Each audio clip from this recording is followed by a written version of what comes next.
avec vous, Pauline Pioche. Pauline, on commence avec cette réunion au sommet sur le narcotrafic. C'est dans une demi-heure à l'Elysée. Oui, ça commence dans très peu de temps, organisé en fait par Emmanuel Macron en présence du Premier ministre Sébastien Lecornu, mais également d'autres membres du gouvernement qui seront présents.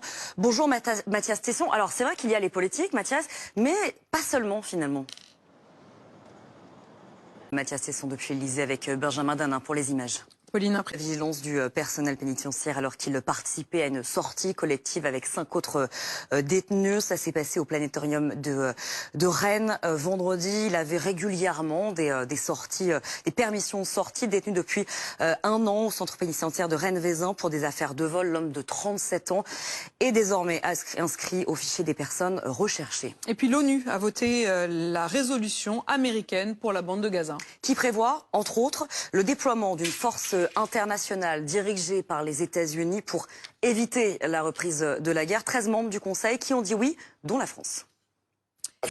Et je précise, Pauline, que contrairement aux premières versions de ce texte, l'éventualité d'un État palestinien est cette fois-ci mentionnée, ce à quoi s'oppose toujours Israël et puis du côté du Hamas. Le Hamas qui estime que ce texte ne répond pas aux exigences et aux droits des Palestiniens. Et puis époustouflant depuis ce début de saison avec les Spurs en NBA, mais Wemby est forfait pour plusieurs semaines, on ne sait pas exactement combien de temps pour le moment. Il souffre d'une élongation au mollet gauche.